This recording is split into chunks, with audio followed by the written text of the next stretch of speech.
uma vez aqui a professora Regiane Markmann para falar com todos sobre metodologia científica. E, neste caso, vamos desenvolver neste vídeo algo que é muito significativo, fundamental, na hora da gente realizar pesquisa para obter dados, para comprovar teses, quer seja no TCC ou seja em uma pesquisa que nós fazemos para algum estudo específico, seja de que área for esta pesquisa.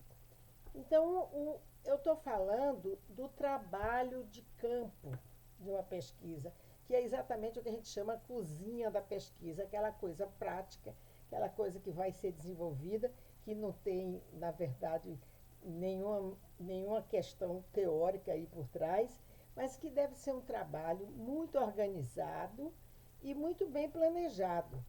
Então, eu vou dizer a vocês as etapas desse trabalho, recordando a vocês que no vídeo anterior, esse daqui, nós falamos sobre as 4 fases que deve ter um trabalho científico, e a segunda fase, que é essa fase de trabalho da pesquisa. Então, eu vou agora mostrar a vocês como, na prática, se vai colher os dados e processar esses dados para que se tenha as evidências do que a gente precisa para explicar o nosso objeto.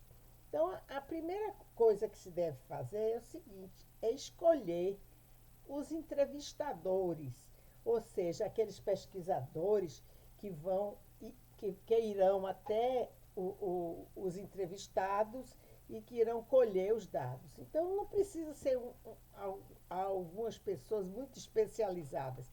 Se elas já tiverem alguma experiência anterior desse tipo de trabalho, é muito bom. Mas, se não tiverem, é importante que a gente escolha pessoas que sejam confiáveis, que sejam comprometidas com aquilo que elas vão fazer.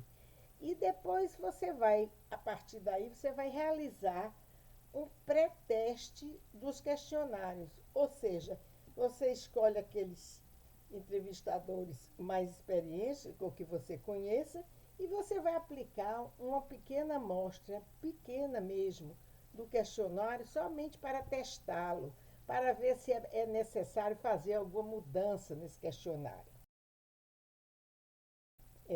Chega a parte em que você deverá treinar esses entrevistados, desde dizer como eles devem se portar diante das pessoas que vão responder, como deve ser essa abordagem deles e como deve ser também o questionário que eles vão aplicar.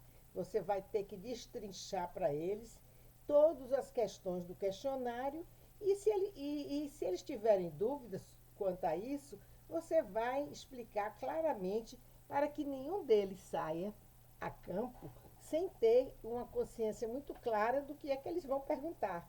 Deve ter supervisores para acoplar a um grupo de pesquisadores. Dependendo da pesquisa, se a pesquisa tiver uma amostra muito grande, você vai precisar de vários supervisores. Se não for, se for uma coisa menor, por exemplo, se você estiver fazendo uma pesquisa para um TCC e você contar com recursos para poder fazer uma pesquisa quantitativa, então você não vai fazer uma amostra muito grande. E você vai ter um supervisor, 2, onde você vai acoplar ali uma equipe de entrevistadores. E qual é o papel desses supervisores? É exatamente fazer um acompanhamento no campo do trabalho dessas pessoas que vão entrevistar os outros. Logicamente que o supervisor não vai ficar acompanhando cada um. Ele inicialmente irá acompanhar um pouco de questionários, uma pequena amostra com cada um, mas depois ele se retira e as pessoas ficam fazendo o seu trabalho, certo? É parte do trabalho do supervisor que ele depois retorne para aqueles domicílios, aquele local onde foram feitas as pesquisas e volte para aquelas pessoas que foram entrevistadas façam uma pequena amostra dessas pessoas para ver se o trabalho foi bem feito ou até que, se o trabalho foi feito, que às vezes a gente se depara com algumas coisas estranhas e a gente tem pesquisadores que não são muito honestos, que não chegam nem aí até o respondente e responde o questionário, como a gente diz, nas coxas. Responde tudo da cabeça dele e isso cria um desvio muito grande naqueles dados que a gente recolhe. Então, é o papel da supervisora realizar essa supervisão, ver se realmente os questionários foram aplicados ou não foram, e se houver alguma inconveniência, algum problema, e aí a gente vai receber desses supervisores um pequeno relatório onde vai ser conhecido esses problemas que ocorreram lá no trabalho de campo. Os pesquisadores de campo, eles devem relatar o que a gente chama um diário de campo, mas não é, por exemplo, uma coisa muito formal que ele tenha que escrever todos os dias, o seu trabalho de todos os dias. Ele vai registrar ali apenas as coisas fora do comum que ocorreram. Por exemplo, se ele chega numa casa e a casa está fechada, ele aí não pode aplicar a pesquisa, como é que ele deve proceder? Isso a gente deve dar consciência a ele antes dele sair para campo. Então, ele vai registrar que a casa estava fechada, etc., que providência ele tomou. Tudo que acontecer, se houve um mal-estar com algum entrevistado, se ele não pôde entrevistar porque a pessoa se negou. Então, tudo isso tem que estar registrado, porque a supervisão e a coordenação devem conhecer e tomar as providências. Se for constatada essa irregularidade, então, o que é que a coordenadora vai dizer? Supervisora, você agora volta e vai aplicar os questionários corretamente. Vai tentar resolver esse problema, certo? Então, no final das contas, vai estar tudo certo, porque desde que se tenha o controle de toda aquela situação e se faça com que as coisas andem de acordo com os conformes. Porque se você não seguir as regras, não seguir as leis da metodologia, você pode ter dados desviados, com um desvio muito amplo e que vai lhe dar um resultado que não é muito correto, não é muito de acordo com o que se espera que haja em termos de confiabilidade, que esses questionários todos são aplicados, você terminou a amostra toda. Então, esses dados vão passar por uma limpeza. O que significa isso? Deverá haver uma equipe pequena que vai ler cada questionário e vai observar se falta alguma resposta ali. E se ocorrer isso, esse questionário será colocado de lado e aqueles dados todos que tiveram problemas vão ser analisados pela coordenação. Então, é a coordenação que cabe dizer se, por exemplo, essa pergunta aqui vai ser tirada, porque não houve uma resposta, ele não vai inventar, certo? Se houver alguma incoerência, alguma inconsistência por respostas de uma pergunta e outra, a resposta se não está de acordo com a anterior, há alguma coisa que não bate. Então, também, em geral, se retira essa pergunta daí, deixa de fora essas duas questões e se vai apurar apenas as outras.